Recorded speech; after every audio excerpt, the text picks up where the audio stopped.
اعوذ باللہ من الشیطان الرجیم بسم اللہ الرحمن الرحیم الحمدللہ رب العالمین والصلاة والسلام علی اشرف الانبیاء والمرسلین وخاتم النبیین سیدنا و مولانا ابی القاسم محمد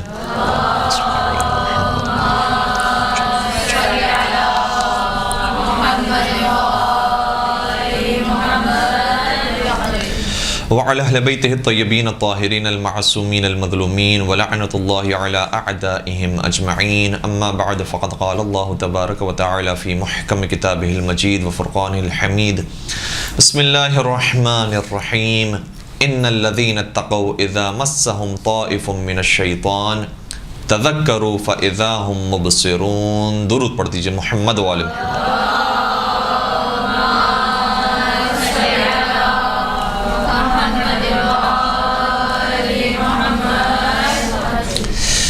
ہمارے دوسرے حصے میں کوشش ہوگی کہ ماہ مبارک رمضان کے حوالے سے اور بالخصوص چونکہ بندگی کا مہینہ ہے، عبادتوں کا مہینہ ہے، اس حوالے سے آپ کی خدمت میں آرائز بیان کرنے کی کوشش کریں کہ بندگی کے کرتے ہوئے اور ماہ رمضان میں جو ہم عبادات کر رہے ہیں اس میں کبھی کبھار کچھ مشکلات پیش آتی ہیں.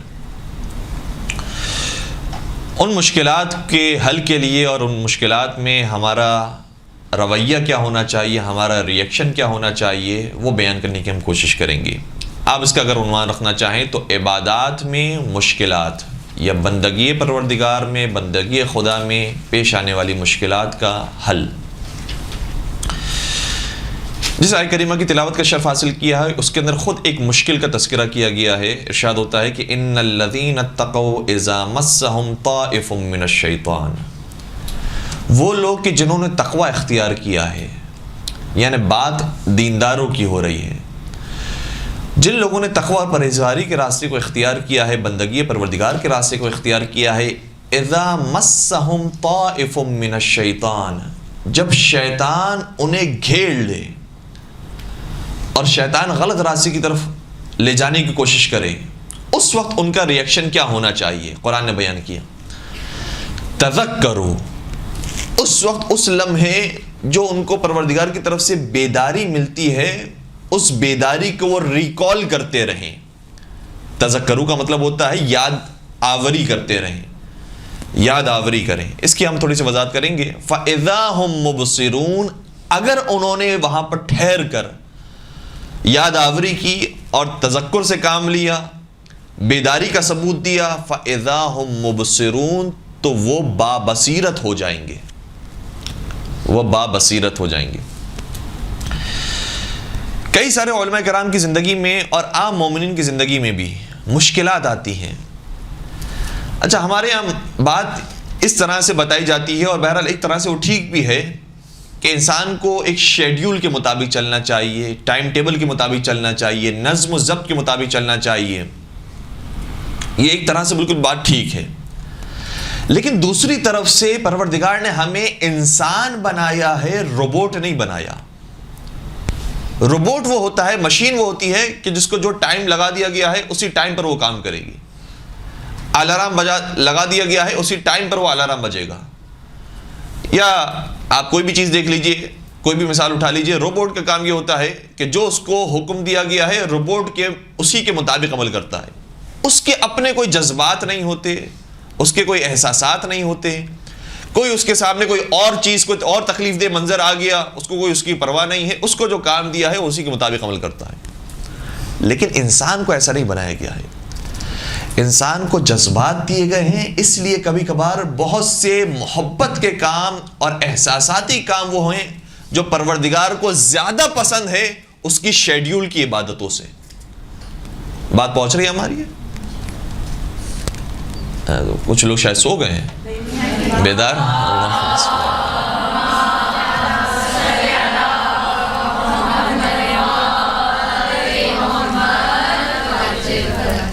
نبی اکرم حضرت محمد مصطفیٰ صلی اللہ علیہ وسلم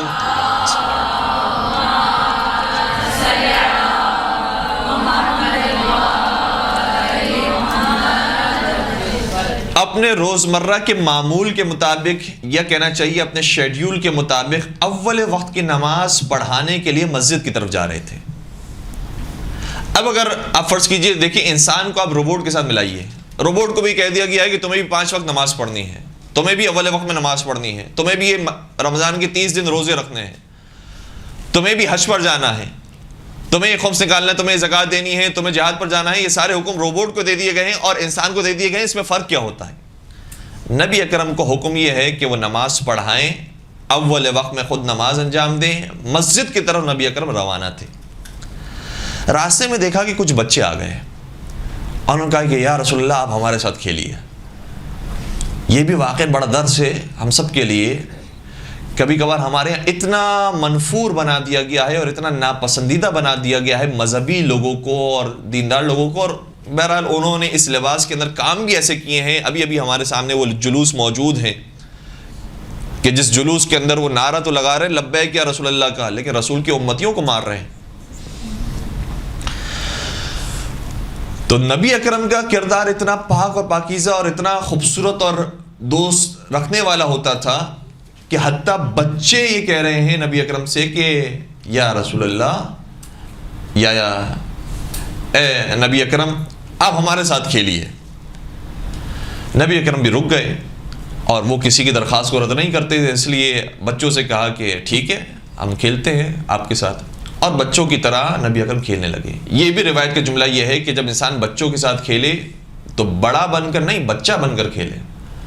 نبی اکرم اگر اپنے لیول کے حساب سے اور اپنے مقام مرتبے کے حساب سے کسی سے بات کریں گے، گفتگو کریں گے، تو سامنے والے کو کچھ سمجھ میں نہیں آئے گا.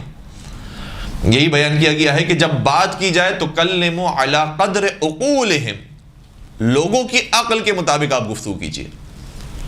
اسی طرح سے کھیلنے کے بارے میں بھی جملہ یہ ہے کہ جب بچوں کے ساتھ انسان کھیلے تو بچہ بن کر کھیلے. نبی اکرم اسی پیار اور محبت کے ساتھ بچوں کے ساتھ کھیل رہے تھے کہ بچوں میں سے کسی نے یہ درخواست کی، یا رسول اللہ آپ جس طرح سے حسن اور حسین کے لیے سواری بنتے ہیں اس طرح سے ہمارے لیے بھی بنے. نبی اکرم منع نہیں فرما رہے ہیں، لیکن بہرحال اب دیکھیے گا کہ امام حسن امام حسین کی سواری بننے میں، سوار ہونے میں اور ان بچوں کے سوار ہونے میں فرق کیا ہے. نبی اکرم ان کے لیے بھی سواری بن گئے، بچے بھی اسی طرح سے. کس کے اوپر بیٹھ رہے ہیں؟ کسی عام شخص کی بات نہیں ہو رہی، کسی عالم کی بات نہیں ہو رہی، کسی مرجع مجتہد کی بات نہیں ہو رہی. یہ افضل البشر ہے، امام الانبیاء ہے، سید الانبیاء ہے. ان کے سامنے حضرت زہرا اور حضرت علی مرتضیٰ بھی زانو ادب طے کرتے ہیں. ان کے پشت مبارک پر عام بچے سوار ہو رہے ہیں اور نبی اکرم اسی پیار اور شفقت کے ساتھ ان کے ساتھ کھیل رہے ہیں. جب یہ وقت گزرتا گیا اچانک نماز کا وقت ہو گیا. چونکہ نماز کے لیے نکلے تھے، تھوڑا سا پہلے نکلے تھے، نماز کا وقت داخل ہوا.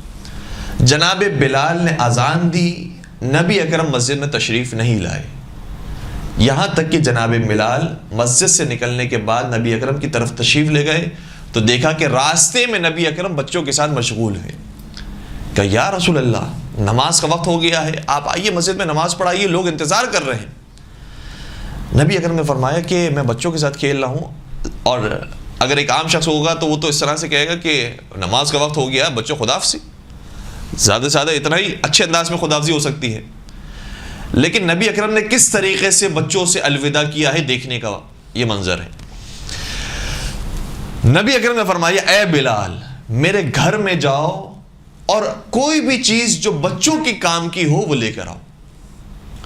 جناب بلال گئے، گھر سے کچھ اخروٹ لے کر آئے اور کہا یا رسول اللہ آپ کے گھر میں یہ کچھ اخروٹ موجود تھے، یہ میں آپ کے لیے لے کر آیا ہوں. نبی اکرم نے فرمایا بچوں سے اے بچوں یہ بتاؤ کہ اپنی سواری کو کتنے اخروٹ کے عوض بیچو گے.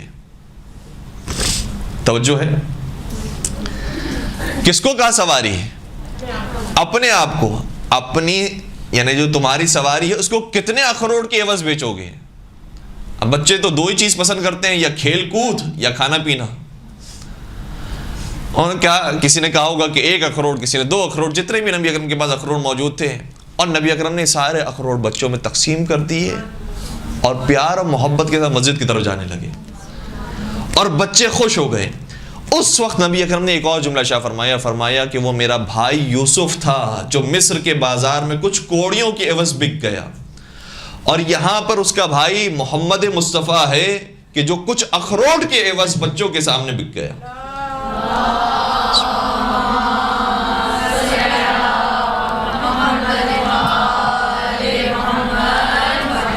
یہ جذبات اور یہ محبت کبھی بھی روبوٹ کے اندر نہیں آ سکتی ہے، یہ انسان کے اندر ہوتی ہے. اور یہ ہمیں سکھایا گیا ہے کہ صحیح ہے تمہاری بہت ساری چیزیں شیڈیول ہونی چاہیے، اور اچھی بات ہے کہ نظم و ضبط کے ساتھ یہ سارے کام ہونے چاہیے، لیکن اگر اس کے درمیان کوئی اور کام آ جاتا ہے، کوئی اور ضروری چیز آ جاتی ہے، تو ایسا نہیں کہ انسان یہ کہے کہ نہیں میرے لیے تو یہ ہے کہ میں اول وقت میں نماز پڑھوں، مجھے کیا پرواہ کہ کون چیخ رہا ہے، کون پکار رہا ہے، کون مدد مانگ رہا ہے، مجھے کسی کی پرواہ نہیں. یہ انسان نہیں ہے. انسان وہ ہے کہ جو دل رکھنے والا ہو. اور نبی اکرم نے وہاں پر بچوں کو یہ دینے کے بعد آگے بڑھ گئے. اور وہ سوال جو ہمارے ذہن میں ہے کہ پھر کیا فرق ہوا امام حسین علیہ السلام کے سوار ہونے میں اور بچوں کے سوار ہونے میں؟ فرق ہے دونوں میں. اور دیکھیں کہ بچوں کی معرفت کیا ہے اور امام حسن امام حسین کی معرفت کیا ہے. بچوں کی معرفت یہ تھی کہ جہاں دنیاوی کچھ اخروٹ دیکھے وہاں رسول کو چھوڑ دیا. اور امام حسن امام حسین کی معرفت یہ ہے کہ کوئی بھی چیز امام حسن امام حسین کے سامنے پیش کر دی جائے لیکن انہوں نے اپنے نانا کا ساتھ کبھی نہیں چھوڑا. یہ ان کی معرفت ہے. اور اس کے ذریعے پھر نبی اکرم نے لوگوں تک بھی یہ پیغام پہنچایا کہ جو میرے پشت پر سوار ہیں امام حسن امام حسین علیہ السلام، تم ان کی معرفت حاصل کرو اور تم ان کی نصرت کرو. یہ مقام امام حسن امام حسین علیہ السلام کا. تو بہرحال بیان کرنے کا ہمارا دوبارہ مقصد یہ ہے کہ ہم جب ماہ رمضان کے اندر کچھ شیڈیول بناتے ہیں، ہمیں روزانہ ایک پارہ مکمل کرنا ہے، ہمیں اول وقت کی نماز پڑھنی ہے، ہمیں رات میں جاگ کر نماز شب انجام دینی ہے، بہت اچھی بات ہے. اور ایسے افراد بہت کم ہیں کہ جو اس طرح سے شیڈیول بناتے ہیں اور اس طرح سے عبادتیں کرتے ہیں. بہت مقرب ہیں یہ افراد، بڑا مرتبہ ہے ان کا. لیکن اس کا یہ مطلب نہیں ہے کہ نماز شب کے وقت میں اگر گھر میں کوئی بچہ رو پڑے یا ماں باپ کو سحری کی ضرورت ہو تو انسان یہ کہے کہ نہیں میں تو نماز شب کے لیے اٹھا ہوں، میں تو اپنے شیڈیول کے مطابق 11 رکعت نماز پڑھوں گا، مجھے کیا پرواہ ہے کہ کون بھوکا ہے اور کس نے سحری کی اور کس نے نہیں کی اور گھر میں کیا ضرورت ہے کسی کو. کبھی کبھار انسان کو یہ چیزیں چھوڑنی پڑتی ہیں اور دوسرے طریقے سے عبادت انجام دینی پڑتی ہے. دیکھیں عبادت وہ بھی ہے، عبادت یہ بھی ہے. اور نبی اکرم کے اسی طریقے نے ہمیں بتایا ہے کہ بچوں کے ساتھ کھیلنا بھی عبادت ہے، بچوں کے ساتھ اس طرح سے وقت گزارنا بھی عبادت ہے، اور اسی طرح سے نماز اول وقت میں انجام دینا بھی عبادت ہے، مسجد میں جا کر نماز پڑھنا بھی عبادت ہے. تو عبادت محدود نہیں ہے کچھ چیزوں کے اندر، نماز روزوں کے اندر محدود نہیں ہے، ہر لمحہ عبادت میں انسان کو گزرتا ہے. اسی لیے قرآن کریم کی آیت یہ ہے کہ وَمَا خَلَقْتُ الْجِنَّ وَالْإِنسَ إِلَّا لِيَعْبُدُونَ، ہم نے انسانوں اور جنوں کو پیدا ہی نہیں کیا مگر یہ کہ وہ عبادت کرے. تو عبادت اگر صرف نماز روزوں کا نام ہوتا تو پورے سال میں سے 365 دن میں سے اگر ہم 24 گھنٹے نکالیں تو کتنے گھنٹے ہمارے بظاہر عبادت میں بنیں گے؟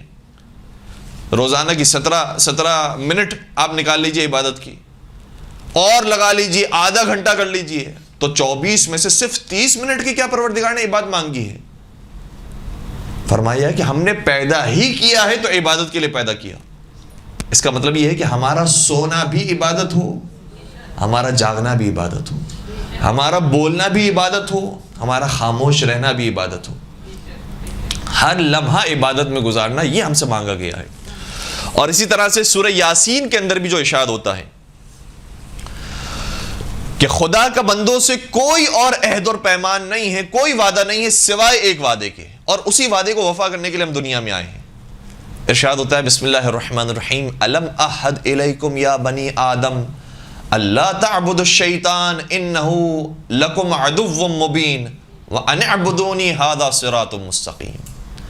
قرآن کریم میں کہتا ہے کہ کیا تمہیں وہ وعدہ یاد نہیں ہے؟ الم احد الیکم یا بنی آدم، اے اولاد آدم، کیا تم نے وہ وعدہ نہیں کیا تھا کہ اللہ تعبدوا الشیطان، کہ تم شیطان کی پیروی نہیں کرو گے، انہ لکم عدو مبین، وہ تمہارا کھلا ہوا دشمن ہے، تمہارا سب سے بڑا دشمن شیطان ہے. اور پھر ہمیں کرنا کیا ہے یہ بھی بیان کیا، ان اعبدونی، صرف اور صرف ہم یہ وعدہ وفا کرنے کے لیے اس دنیا میں آئے ہیں کہ ہم اللہ کی عبادت کریں، صرف ہماری وفاداری پروردگار سے ہے. ان اعبدونی ھذا صراط مستقیم، یہ صراط مستقیم ہے. اچھا اس آیت کے اندر جو آیا ہے کہ انہ لکم عدو مبین، وہ تمہارا کھلا ہوا دشمن ہے، شیطان تمہارا کھلا ہوا دشمن ہے، تو ایک مقام پر اور ہمارے بڑے صاحب علم شخصیت جناب پروفیسر حسن رضوی صاحب، ان کے بارے میں ہم نے سنا کہ ایک مقام پر وہ درس دے رہے تھے اور ظاہراً آغا خانی افراد وہاں پر موجود تھے، اسماعیلی لوگ موجود تھے اور جو 6 اماموں کو مانتے ہیں. جب انہوں نے یہ آیت پڑھی تھی کہ جو اس سے ملتی جلتی آیت ہے اور انشاءاللہ سبھی کو یاد ہوگی کہ اِنَّا نَحْنُ نُحْيِي الْمَوْتَى وَنَكْتُبُ مَا قَدَّمُوا وَآثَارَهُمْ وَكُلَّ شَيْءٍ أَحْصَيْنَاهُ فِي إِمَامٍ مُبِينٍ، کہ قرآن یہ کہہ رہا ہے کہ ہم مردوں کو زندہ کرتے ہیں اور ہم سبھی کے نام اعمال کو لکھتے ہیں اور جو انہوں نے عمل کیے ہیں لیکن اس کے اثرات باقی ہیں اس کو بھی لکھتے ہیں. وَكُلَّ شَيْءٍ أَحْصَيْنَاهُ فِي إِمَامٍ مُبِينٍ، اور ہم نے ہر چیز کو محصور کر دیا ہے امام مبین میں. جب انہوں نے وہاں پر اس آیت کی تلاوت کی کہ خدا نے امام مبین کو علم دیا ہے، تو سامنے سے ایک شخص کھڑا ہوا اور ظاہراً کوئی یونیورسٹی کا اسٹوڈنٹ تھا. اس نے کہا کہ دیکھیں قرآن تو یہ کہہ رہا ہے کہ امام مبین کو علم دیا ہے، بتائیے مبین کا مطلب کیا ہے؟ انہوں نے فرمایا مبین کا مطلب یہ ہے کہ جو واضح ہو، کھلا ہوا ہو، آشکار ہو. کیا دیکھیں اس کا مطلب یہ ہے کہ آپ اپنے جس امام کو مانتے ہیں جو آپ کے 12ویں امام ہیں وہ تو امام مبین نہیں ہے، وہ تو خود آپ کے بقول پردہ غیب میں ہے.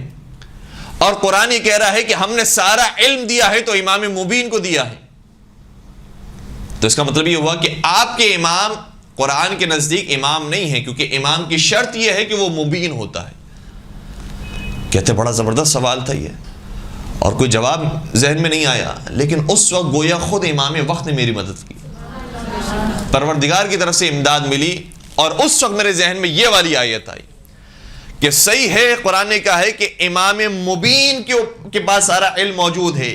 امام علی امام مبین ہے کیونکہ وہ 6 اماموں کو مانتے ہیں. انہوں نے کہا کہ ہمارے تو 6 امام امام مبین. اس کے بعد جو جناب اسماعیل سے سلسلہ شروع ہوا آج تک امام مبین ہمارے موجود ہیں، سامنے موجود ہیں، دکھائی دیتے ہیں. امام ان کے نہ جانے 50ویں امام ہیں یا 55ویں امام ہیں، وہ ہمارے سامنے موجود ہیں، لیکن آپ کا امام پردہ غیب کے اندر ہے، وہ مبین نہیں ہے.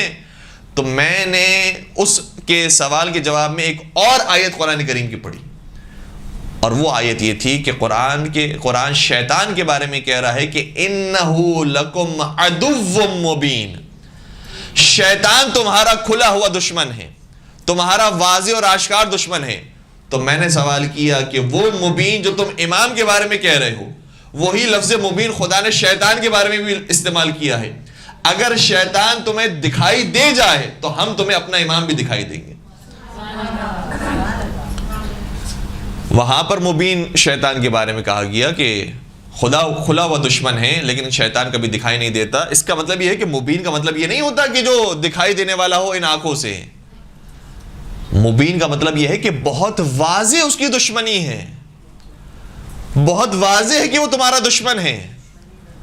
اسی طرح سے امام کے پاس اور امام کو جو امامت ملی ہے بہت واضح ہے کہ اس زمانے کا امام کون ہے. پیغمبر نے متواتر مقامات پر اور صحیح بخاری کے اندر یہ روایت موجود ہے کہ 12 امام کی نوید سنائی، 12 امام ہوں گے، 12 امام ہوں گے، 12 امام ہوں گے. کہیں پر ذکر نہیں کہ 50 ہوں گے، 4 ہوں گے یا 3 ہوں گے، کہیں پر یہ ذکر نہیں ہے. ہمیشہ کہا 12 امام ہوں گے. اس کا مطلب یہ ہے کہ جب تک 12 امام مکمل نہ ہو جائیں اس وقت تک قیامت نہیں آ سکتی. اور پھر 12ویں امام کے بارے میں یہ روایات بھی بعض کتب اہل سنت کے اندر موجود ہے کہ حتیٰ ان کی غیبت ہوگی اور اس کے بعد ان کا ظہور اور ان کی حکومت ہوگی. تو ہمارے جو 12 امام ہیں وہ اتنے واضح اور اتنے آشکار ہیں کہ نہ صرف ہماری کتابوں سے بلکہ آپ کی کتابوں سے بھی ثابت ہے. اس کو کہا جاتا ہے امام مبین، کہ جو واضح اور روشن ہو. بہرحال ہماری بات کہیں اور چلے گئی. تو شیطان کے بارے میں کہا گیا یہ تمہارا کھلا ہوا دشمن ہے. اور یہ بھی انسان کے ساتھ ہوتا ہے کبھی کبھار کہ جب عبادت کے معاملے میں آگے بڑھ رہا ہوتا ہے تو کبھی نہ کبھی شیطان اس کو اسی راستے سے دھوکے کی کوشش بھی کرتا ہے. جناب شیخ انصاری کا واقعہ، جناب شیخ مرتضی انصاری بہت بڑے ہمارے عالم دین، بہت بڑے مجتہد، کہ جن کی آج بھی 2 کتاب حوزہ علمیہ کے اندر پڑھائی جاتی ہے، کتاب مقاصد اور کتاب رسائل، جن کو پڑھے بغیر کوئی مجتہد نہیں بن سکتا. حالانکہ کئی زمانہ گزر گیا ہے شیخ مرتضی انصاری کو. ان کے بارے میں ہے کہ جب وہ مالی طور پر پریشانی میں مبتلا ہوئے تو انہوں نے یہ سوچا کہ کیوں نہ میرے پاس جو مال امام آتا ہے، خمس کا مال آتا ہے، زکوٰۃ کا مال آتا ہے، میں اسی میں سے قرض لے لوں اور اپنا گزر بسر کروں، بعد میں جب پیسے آئیں گے تو وہ قرض لوٹا دوں گا. کتنا تقویٰ پرہیزگاری موجود تھا. پہلی بات یہ کہ اتنا مال موجود ہے لیکن پھر بھی فقر و فاقے میں زندگی گزار رہے تھے۔ دوسری بات یہ کہ مال موجود ہے اور اس میں یہ نہیں سوچا کہ میں سارا مال خود ہی استعمال کر لیتا ہوں، میں بھی تو ضرورت مند ہوں، اتنے سارے ضرورت مندوں کو میں دیتا ہوں، فقیروں کو محتاجوں کو دیا جاتا ہے، تو میں خود بھی محتاج ہو گیا ہوں، میں خود بھی مستحق ہوں، لہٰذا میں خود استعمال کر لوں، یہ بھی نہیں سوچا۔ صرف سوچا یہ تھا کہ میں اس میں سے قرض لے لوں، اور قرض لینے کی نیت کی تھی، اور ابھی باہر نکلے تھے سودا صرف لینے کے لیے کہ دوبارہ سے خیال آیا، اور یہ بیداری ہے جو قرآن کریم نے کہا فَتَذَكَّرُوا، یاد دہانی ان کو کروائی جاتی ہے اور اس پر عمل کرتے ہیں تو یہ بابصیرت ہو جاتے ہیں۔ اس وقت ان کے ذہن میں خیال آیا کہ اے شیخ مرتضی انصاری، یہ تو تیرے پاس مال موجود تھا تو تم نے آسانی سے یہ قرض لے لیا، کتنے اور ایسے افراد ہیں کہ جو محتاج ہیں، جن کو قرض کی ضرورت ہے، لیکن ان کے پاس چونکہ دوسروں کا مال موجود نہیں ہے لہٰذا وہ قرض نہیں لے سکتے، تو یہ حق تمہیں کس نے دیا ہے کہ تم اس پر سب سے پہلے قرض لے لو اور سب سے پہلے اس کے اوپر تصرف کرو جبکہ دوسرے قرض کے محتاج افراد موجود ہوں؟ تو اسی وقت واپس پلٹے اور قرض کی رقم رکھی اور سودا نہیں لے سکے۔ اگلی ہی رات خواب میں ایک شخص نے دیکھا اور اس نے اس خواب کو شیخ مرتضی انصاری سے بیان کیا، اور کئی علماء نے اس سے ملتے جلتے خواب دیکھے کہ خواب میں جب شیطان کو دیکھا تو شیطان نے کہا کہ میرے پاس ایک گل و زنجیریں ہیں جس سے میں بڑے بڑے عابد و زاہدوں کو کھینچتا ہوں اور اپنی طرف لے کر آتا ہوں، اور پھر ایک بہت بڑی زنجیر دکھائی جو بہت وزنی تھی، کہا یہ کس کے لیے ہے؟ کہا یہ تمہارے استاد شیخ مرتضی انصاری کے لیے۔ کہا پھر کھینچ لیا ان کو اپنی طرف؟ کہا میں نے تو بہت کھینچنا چاہا تھا لیکن انہوں نے زنجیر توڑ ڈالی۔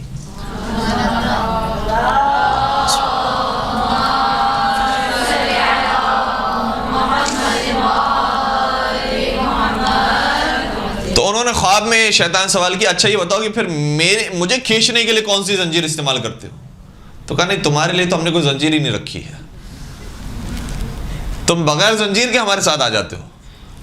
تو وہ افراد کے جو دیندار اور واقعی متقی پرہیزگار ہیں ان کے لیے شیطان نے بطور خاص کبھی نہ کبھی کچھ نہ کچھ ایسے معاملات رکھے ہوتے ہیں کہ ان کو کھینچنے کی کوشش کرتا ہے۔ تو شیخ مرتضی انصاری بھرپور طریقے سے اس شیطان کے بہانے اور وسوسے میں آ کر جا رہے تھے، لیکن پروردگار کی یاد نے اس سے محفوظ کیا اور انہوں نے زنجیر کو توڑا۔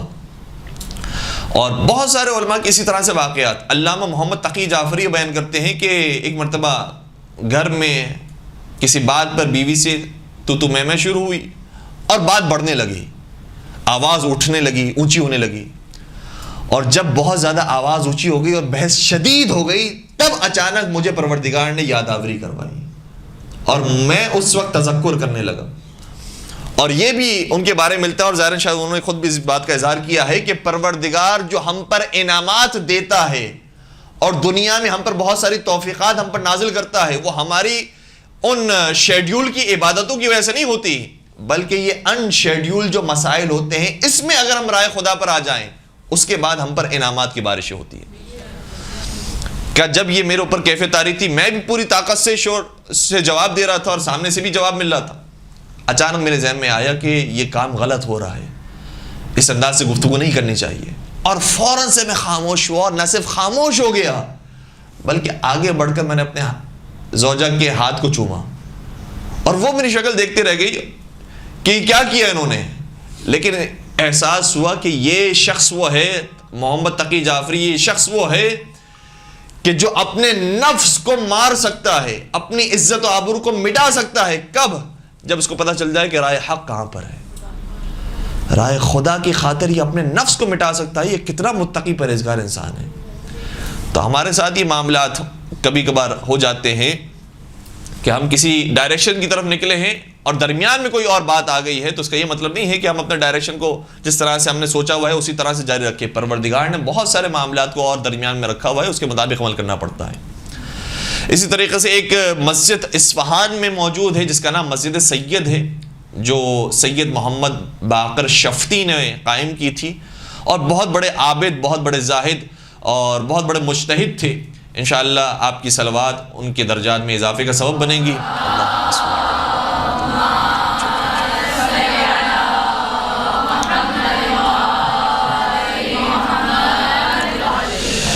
کہتے ہیں اور ان کی تاریخ ان کے سوانح حیات کے اندر موجود ہے کہ ابتدائی دور ان کی طلبگی کا بہت فقر و فاقے کے ساتھ تھا، اور اتنے ان کے پاس پیسے موجود نہیں تھے کہ جا کر گوشت خرید سکیں. کئی مہینے گزر گئے تھے، گوشت نہیں کھایا تھا. اور واقعاً اس زمانے میں، آج تو پھر بھی کچھ بہتر صورتحال ہو گئی ہے، اور اس میں ایک بہت بڑا کردار حکومت اسلامی ایران کا ہے، چونکہ وہاں پر جب حکومت قائم ہوئی ہے، مراجعین کی حکومت قائم ہوئی، اسی طریقے سے حوزہ علمیہ نجف کے اندر جو کچھ طاقت شیعوں کو حاصل ہوئی ہے، اس کے بعد ایسے ایسے مدرسے میں کچھ آسائش پیدا ہوئی کہ صحیح کھانا مل جاتا ہے، رہنے کی ایک جگہ مل جاتی ہے کہ جہاں پر آرام کر سکے، کتابیں رکھنے کی جگہ موجود ہے، ورنہ پہلے کچھ بھی موجود نہیں تھا. تو کہتے ہیں کہ اس زمانے میں جو طالب علم ہوتے تھے وہ حتیٰ، یہ نامناسب بات ہے لیکن بہرحال بتانے کے لیے اور واقعی نہیں ہوتا تھا اس لیے عرض کر رہا ہوں کہ تربوز کے چھلکوں کو ابال کر کھاتے تھے اور اس کے پانی کو شوربے کی طرح پیتے تھے. یہ حالات تھے. اس زمانے میں ان کو ایک مشتہد کی طرف سے پیسے ملے، انہوں نے جا کر فوراً سے گوشت خریدا، اور گوشت خریدنے کے بعد ابھی راستے میں جا رہے تھے اور حرم میں امیر المومنین کے قریب سے گزر رہے تھے. کہتے ہیں کہ رات کا وقت تھا، میں گھر کی طرف روانہ تھا، اور راستے میں رات کے وقت جب سناٹا تھا، کوئی دیکھنے والا نہیں، لوگوں نے دکانیں بند کر دی ہیں، ایک کتیا کو دیکھا. یہ لفظ بھی میں مجبور ہو رہا ہوں ادا کرنے پر چونکہ واقعی کے اندر یہ چیز موجود ہے. اس جانور کو دیکھا اور وہ جانور اتنی نحیف اور لاغر ہو چکی تھی کہ مرنے کے قریب تھی، لیکن اس کے باوجود وہ اپنے بچوں کو دودھ پلا رہی تھی. آنکھیں بند تھیں اور گوشت اور کھال ہڈی سے چپک چکا تھا، بالکل مرنے والی تھی. گویا وہ اس حالت میں میرے لیے ایک امتحان بن گیا کہ کیا میں اس کو، جو ابھی گوشت میں نے خریدا ہے، وہ اس کو دوں؟ کیا اس سے اس کی جان بچے گی؟ کوئی فائدہ ہوگا اس کو یا نہیں ہوگا؟ یا مجھے کیا پرواہ ہے کہ یہ تو ویسے نجس جانور ہے، جتنا مرے اتنا بہتر ہے، نجاست اور دور کم ہو جائے گی. یہ سارے خیالات انسان کے ذہن میں آتے ہیں کہ میں اس وقت اس جانور کی مدد کروں نہیں کروں. اچھا، مدد کے لیے اگر کسی نے بولا ہو تو پھر بھی انسان کو شوق ہو جاتا ہے. کچھ بولا بھی نہ ہو اور پھر جانور بھی ہو اور وہ بھی نجس جانور ہو، کون مدد کرنے کے لیے تیار ہوتا؟ کہتے اس وقت میں نے اپنے نفس پر قدم رکھا اور اپنے نفس کو کچل کر میں نے جو اپنے لیے گوشت خریدا تھا، جو اتنے عرصے تک میں نے نہیں کھایا تھا، اور اس کی اشتہا میرے اندر اتنی زیادہ ہو چکی تھی کہ مجھے گوشت کھانا ہے کسی طریقے سے، میں نے اپنے نفس پر قدم رکھ کر اس کے سامنے ایک گوشت کا ٹکڑا رکھا. تو اس کتیا نے تھوڑی سی ہمت کر کے اپنے منہ میں وہ دہن میں وہ گوشت لیا اور چبانا شروع کیا، اور اس کے بعد اسے طاقت محسوس ہوئی. تو میں سمجھ گیا کہ شاید میرے گوشت سے اس کی طبیعت ٹھیک ہو سکتی ہے. تو میں نے اپنا سارا گوشت اس جانور کے سامنے رکھ دیا اور میں بغیر گوشت کے اپنے گھر پر آیا. کہتے اس گھر پر آنے کے بعد مجھے اتنی دنیا ملی اور اتنی آخرت ملی جو اس کے بعد میں تصور نہیں کر سکتا تھا. ہر طرف سے میرے لیے مال و دولت کے دروازے کھل گئے اور میرے لیے معرفت کے دروازے بھی کھلے ہیں. کسی مومن کی مدد نہیں کی ہے، کسی مستحق کی جو ہمیں پتہ چل جائے کہ پورے یقین کے معیارات پر پورا اترتا ہے اس کے بعد مدد نہیں کی ہے. ایک نجس جانور کی اس طرح سے مدد کی کہ خود بھی اس کے محتاج تھے لیکن اس کے باوجود اس کو دے دیا. تو کہتے دنیا کے دروازے ایسے میرے لیے کھلے. اتنا مال میرے پاس آیا کہ جب میں دوبارہ ایران پہنچا ہوں اور اصفہان میں جب میں پہنچا ہوں تو اصفہان کے سارے فقیر میرے دروازے پر آتے تھے اور جو مانگتے تھے میں اتنا عطا کرتا تھا کہ ان کا فقر ختم ہو جاتا تھا. اور باقاعدہ ایک دن انہوں نے معین کیا کہ جتنے بھی فقیر ہیں جو بھی کچھ مانگنا چاہتے ہیں وہ آئیں، اور بڑی بڑی اماؤنٹ اور بڑے بڑے مال و دولت کے انبار وہ لے کر گئے ہیں، لیکن کہتے تھے میرا مال کم نہیں ہوتا تھا. اتنا مال انہوں نے تقسیم کیا. اور اس زمانے میں چونکہ بہرحال انقلاب نہیں آیا تھا تو پہلے کی بات ہے قاجاریوں کی حکومت تھی، تو حتیٰ حکومت قاجاری بھی ڈرتی تھی کہ اصفہان میں کوئی کام کریں اور وہ ان کے خلاف ہو، جناب سید محمد باقر شفتی کے خلاف. اتنی طاقت، اتنی پاور پروردگار نے دی. اور اسی کے ساتھ ساتھ وہ بہت بڑے مجتہد، بہت بڑے عالم وہ بھی بنے. تو انسان کو کبھی کبھار شیڈیول سے ہٹ کر کام کرنے پڑتے ہیں. ہم سمجھ رہے ہیں کہ ہمارا یہ ٹائم ٹیبل ہے، ہمیں درس دینا ہے، ہمیں مدرسے جانا ہے، ہمیں طالب علم بننا ہے، یہ ساری چیزیں ہمارے شیڈیول کے اندر ہیں. لیکن کبھی کبھار شیڈول سے ہٹ کر جو ہم کام کر رہے ہوتے ہیں اس میں پروردگار زیادہ نصیب فرماتا ہے۔ اسی کے ساتھ ساتھ ایک اور اہم نقطہ اور پھر میں بات کو مکمل کر دوں گا۔ عبادتوں کے اندر ایک اور چیز یہ ہے کہ کبھی کبھار انسان عبادت کے جب مرحلے میں داخل ہوتا ہے تو کچھ وعدے پروردگار سے کیے ہوتے ہیں جو اس کے اور پروردگار کے درمیان ہوتے ہیں، کوئی نہیں جانتا ہے، اپنے دل و دماغ کے اندر رکھے ہوتے ہیں کہ میں فلاں برائی نہیں کروں گا جو میں اب تک برائی کرتے ہوئے آیا ہوں، پروردگار مجھے اس برائی سے بچا لے، لیکن بار بار وہ برائی کر جاتا ہے۔ اسی طرح سے عبادت کے اندر کچھ اس نے طے کیا ہوتا ہے کہ میں ضرور پڑھوں گا، ضرور قائم کروں گا، بالخصوص واجبات، جیسے میں خمس ضرور نکالنے کی کوشش کروں گا، جیسے میں نماز فجر قضا نہیں کروں گا، لیکن اپنے اس وعدے کو وفا نہیں کر پاتا۔ اس کے بارے میں بھی تاکید ہے کہ انسان نے جو وعدہ خدا سے کیا ہو اس کو وفا کرنے کی کوشش کرے، باقی اور کوئی بڑا کام نہیں کرنا ہے۔ مثال کے طور پر ایک شخص ہے کہ جو 5 وقت کی نماز نہیں پڑھ پاتا، 5 وقت کی نماز نہ پڑھنے کے علاوہ اور بھی بہت سارے کام ہیں کہ جو وہ نہیں کر پاتا۔ مثال کے طور پر وہ زکوٰۃ بھی صحیح طرح سے نہیں نکالتا، خمس بھی صحیح طریقے سے نہیں نکالتا، یا والدین کی اتنی زیادہ فرما برداری نہیں کرتا، بہت سارے اور کام ہیں جو نہیں کرتا، لیکن ابھی دل و دماغ میں جو خدا نے اس کو توفیق نصیب کی وہ یہ کی ہے کہ کم از کم تم اپنی 5 وقت کی نماز تو صحیح طریقے سے ادا کرو، یہ وعدہ تو پروردگار سے کر لو۔ تو جو وعدہ انسان نے دل میں اپنے پروردگار سے کیا ہے صرف اسی کو وفا کر لیں، اس سے بھی انسان کو کمالات نصیب ہوتے ہیں۔ مشہد سے ایک ٹرک ڈرائیور سردیوں کے موسم میں مال لوڈ کرنے کے بعد ایک سفر پر جا رہے تھے،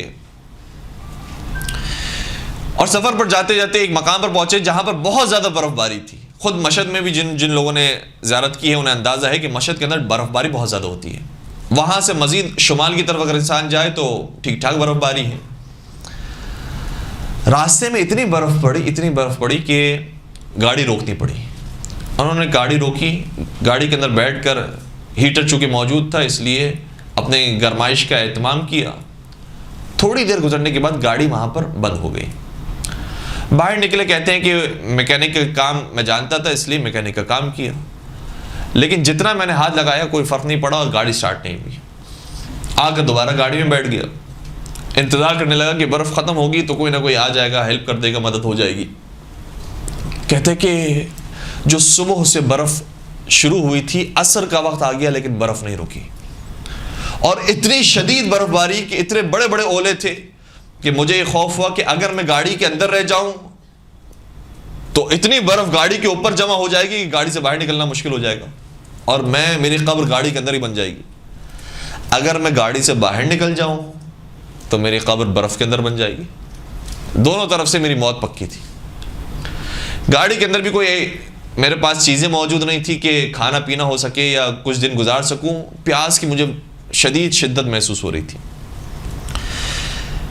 میں انتظار کرتا رہا یہاں تک کہ جب رات کا ایسے وقت آنے لگا تو خوف بڑھنے لگا اور مجھے یقین ہو گیا کہ اب میں شاید بچ نہیں سکوں گا، مر جاؤں گا۔ آس پاس کوئی گاڑی نہیں، تنہا میں وہاں پر اس سڑک پر موجود تھا۔ کہتے مرتے مرتے اور نڈھال ہوتے ہوتے یہ کیفیت آ گئی کہ آنکھوں میں بیوی بچے دکھائی دینے لگے اور یقین ہو گیا کہ اب میری یہ آخری ساعتیں زندگی کی۔ ایسے موقع پر اچانک مجھے ایک عالم کا جملہ یاد آیا کہ اگر تم کسی مشکل میں ہو تو اپنے وقت کے امام کو پکارو۔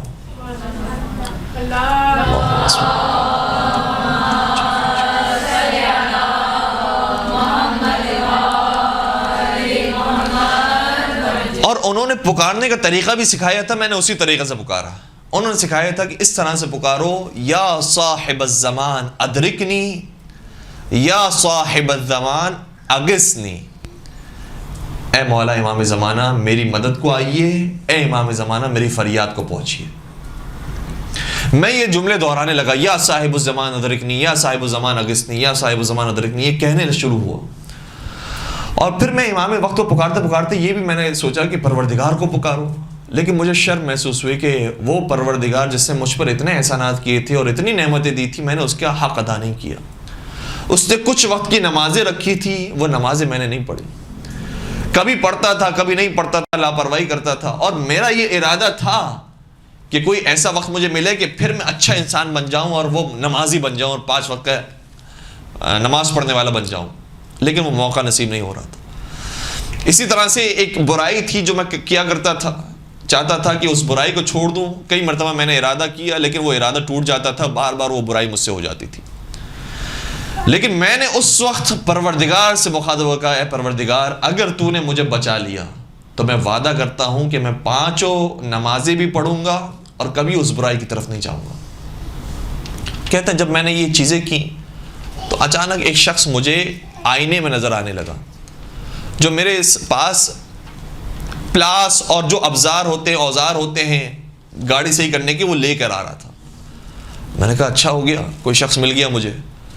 اور وہ جیسے جیسے قریب آنے لگا سمجھ میں آ رہا تھا کہ شاید اس کی گاڑی بھی خراب ہو گئی ہے، وہ مجھ سے کوئی ہیلپ مانگنے کے لیے آیا ہے.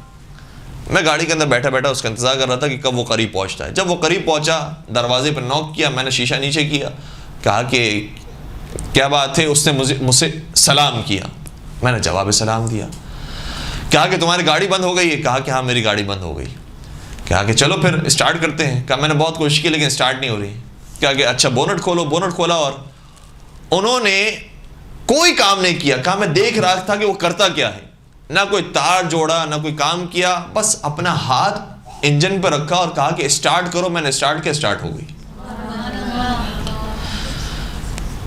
پھر میرے پاس جب وہ آیا تو میں نے کہا کہ ابھی اسٹارٹ تو ہو گئی ہے لیکن مجھے پتا ہے ابھی 2 قدم چلے گی دوبارہ رک جائے گی، اس لیے کوئی ایسا کام مجھے بتا دو یا مجھے کر کے دے دو کہ یہ کم از کم جہاں تک مجھے جانا ہے وہاں تک مجھے پہنچا دے. اس نے بڑے مسکرا کر جواب دیا، اب تمہیں یہ گھر تک پہنچائے گی. میں نے کہا اچھا آپ کا بہت شکریہ، تو میں آپ کی کیا مدد کر سکتا ہوں؟ آپ کی گاڑی بھی خراب ہے تو ہم ساتھ چلتے ہیں، آپ کی گاڑی کو بھی ٹھیک کرتے ہیں. کہا کہ ہمیں اس کی ضرورت نہیں. پھر میں نے عرض کیا کہ اچھا تو آپ نے جو یہ میرے لیے اتنی بڑی خدمت کی ہے، میں آپ کو کس طرح سے شکریہ ادا کروں، کیا دوں؟ میرے پاس کچھ پیسے موجود ہیں. کہا میرے پاس پیسے اچھے خاصے موجود تھے. میں نے پیسے نکالے، میں نے کہا کہ یہ آپ رکھ لیجئے، میں اس وقت یہ آپ کی مدد کر سکتا ہوں. انہوں نے جواب دیا کہ نہیں مجھے پیسوں کی بھی کوئی ضرورت نہیں. کہا کہ اس طرح تو نہیں ہوگا، پھر آپ نے ماشاءاللہ سے اتنی زحمت کی، یہاں تک آئے، میری گاڑی اسٹارٹ ہو گئی، تو میں اس طرح تو آپ کو نہیں جانے دوں گا. آپ بتائیں آپ کو کس چیز کی ضرورت ہے؟ کہا کہ نہیں مجھے کسی چیز کی ضرورت نہیں. کہا میں بھی غیرت مند آدمی ہوں، اس طرح سے میں آپ کو جانے نہیں دوں گا، کوئی چیز میں ضرور آپ کو دوں گا. کہ اچھا یہ بتاؤ کہ غیرت مند آدمی اور بے غیرت آدمی میں فرق کیا ہوتا ہے؟ کیا غیرت مند آدمی وہ ہوتا ہے کہ اگر اس کی کوئی مدد کرے تو ویسا ہی وہ جواب دے، اور بے غیرت انسان وہ ہوتا ہے کہ اس کی لوگ مدد بھی کریں اس کو کوئی جواب بھی نہ دے، کوئی اس کے ساتھ نیکی کرنے کی کوشش نہ کرے. تو کہا کہ اچھا پھر تم یہ کام کرو کہ جو وعدہ تم نے اپنے پروردگار سے کیا ہے صرف اس وعدے کو وفا کرو. یہ کہہ کر وہ جانے لگے. اور ابھی میں سوچ رہا تھا کہ اس وعدے کا اس شخص کو کیسے پتا چلا جو میں نے ابھی گاڑی کے اندر بیٹھ کر خدا سے کیا تھا کہ پروردگار میں نمازوں کی پابندی کروں گا اور وہ برائی نہیں کروں گا. اس وعدے کا اسے کیسے پتا چلا؟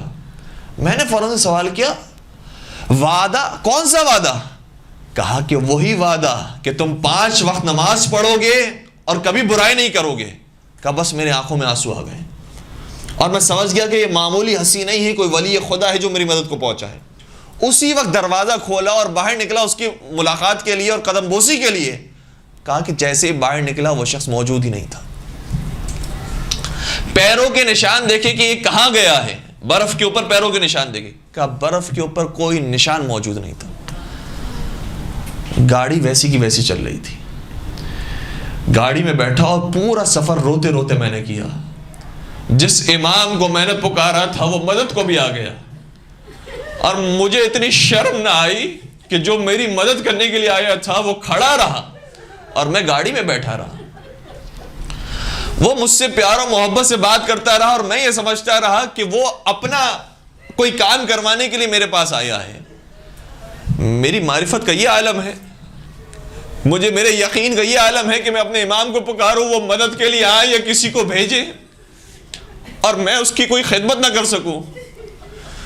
کہ پورا راستہ میں سوچتا رہا یہاں تک کہ میں منزل تک پہنچ گیا اور گاڑی بند نہ ہوئی. مجھے یقین ہو گیا کہ یہ امام وقت ہے یا امام وقت کا کوئی نمائندہ تھا.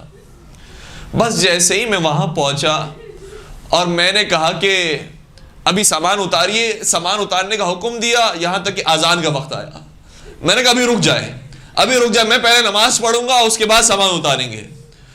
تو لوگوں کو تو پتہ نہیں تھا کہ میرے ساتھ کیا ہوا ہے، اور انہوں نے کہا او ماشاءاللہ سے مولانا بن گئے ہیں، ماشاءاللہ یہ تو بڑے مقدس متقی پرہیزگار ہو گئے ہیں، یہ کہاں سے ہو کر آ رہے ہیں؟ کہیں فلاں جگہ سے تو نہیں ہو کر آئے، کہیں فلاں سے تو ملاقات کر کے نہیں آئے۔ میں نے کسی کی پرواہ نہیں کی، لیکن کیا دیکھا کہ آہستہ آہستہ سب جمع ہو گئے اور سب یہ کہنے لگے کہ ہاں بھائی تم بہت زیادہ کوئی مولوی ہو گئے ہو، تم نے ڈائریکشن چینج کر لیا ہے اور یہ ہو گیا وہ ہو گیا ہے۔ تو میں نے محسوس کیا کہ شاید اس طرح سے نماز کی بے احترامی ہو رہی ہے، نماز کے وقت میں لوگ اس طرح کی باتیں کر رہے ہیں اور یہ نماز تو نہیں پڑھ رہے لیکن نماز کی توہین کر رہے ہیں۔ تو پھر میں نے بھی انہیں اپنا واقعہ سنایا، اور جب واقعہ سنایا تو سب مل کر رونے لگے، اور سب روتے روتے پھر نماز کے لیے کھڑے ہوئے اور سب نے وضو کیا اور سب میرے ساتھ نماز پڑھی۔ اور کہا کہ جب میں گھر پہنچا تو گھر پہنچنے کے بعد بھی میری کیفیت یہ تھی، میں نے اپنی بیوی سے کہہ دیا کہ اب میں اس طرح سے نہیں رہوں گا، مجھے صرف خدا کے راستے پر رہنا ہے، نماز ہوگی تو اول وقت میں نماز ہوگی، کوئی حرام کام نہیں ہوگا، حلال حرام سب کی پابندی ہونی چاہیے، شریعت کے مطابق عمل ہونا چاہیے، اگر تم اس طرح میرے ساتھ رہ سکتی ہو تو میرے ساتھ رہو، ورنہ خدا حافظ، میں تمہیں طلاق دیتا ہوں، مجھ سے جدا ہو جاؤ، تمہاری دنیا اپنی دنیا، میری دنیا اپنی دنیا۔ بیوی نے مجھے جواب دیا میں تو کب سے چاہتی تھی کہ ہم اس راستے پر آ جائیں، میں تو تمہارا انتظار کر رہی تھی، میں تو خود یہ چاہتی تھی کہ ہم صحیح راستے پر آ جائیں، نیکی کے راستے کی طرف آ جائیں۔ اور کہا کہ ماشاءاللہ پروردگار نے مجھے توفیق دی کہ میرے دوست احباب بھی نیک ہو گئے، میرے گھر والے بھی نیک ہو گئے، اور اس وعدے کی میں وفاداری ساری زندگی کرتا رہا۔ یہ وعدے وہ ہیں کہ جو ہر انسان نے کسی نہ کسی طریقے سے پروردگار سے کیے ہوتے ہیں، پروردگار میں وہ برائی اب نہیں کروں گا، میں اس واجب کو اب انجام دینے کی کوشش کروں گا، کوئی اور اضافی کام نہ کریں، صرف وہ وعدہ جو ہم نے خدا سے کیا ہے اس وعدے کی وفاداری کرنے کی کوشش کریں۔ انشاءاللہ اس وفاداری کی ہم کوشش کریں گے، امام زمانہ کی ہم پر نظر کرم ہوگی۔ اللہم صل علی محمد۔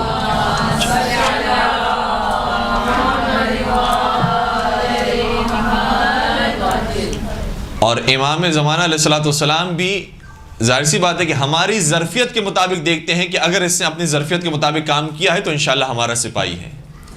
جناب موسیٰ کا واقعہ سبھی کے ذہن میں، صرف میں اشارہ کروں گا کہ جناب موسیٰ کا پڑوسی کون بنا، وہ نہیں کہ جو سارے واجبات کو انجام دینے والا، سارے محرمات سے بچنے والا، سارے مستحبات کی پرواہ کرنے والا، وہ اتنا کوئی بڑا نہیں، وہ کہ جو اپنے جو کاروبار تھا اس میں عدل و انصاف کے ساتھ رہتا تھا، اور اس کو جو بات سمجھ میں آئی تھی کہ والدین کا احترام کرنا چاہیے، میں والدین کے ساتھ کہیں نافرمانی نہ کروں، بس وہ کام وہ کرتا تھا، جو اس کو ظرفیت دی تھی، جو اس کو عقل اور منطق دی تھی، اس کے مطابق عمل کرتا تھا، تو پروردگار نے اس کو وہ مقام دیا کہ حضرت موسیٰ کلیم اللہ کا پڑوسی قرار پایا۔ اسی طریقے سے اگر ہم بھی پروردگار سے کیے ہوئے وعدے کو پورا کریں گے تو انشاءاللہ امام زمانہ علیہ الصلوۃ والسلام کے لشکر کے سپاہی بنیں گے۔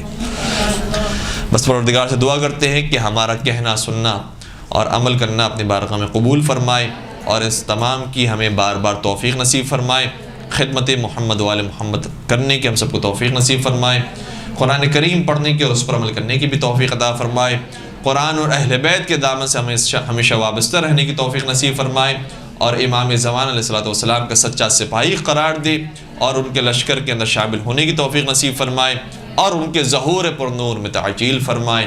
وآخر دعوانا ان الحمد للہ رب العالمین۔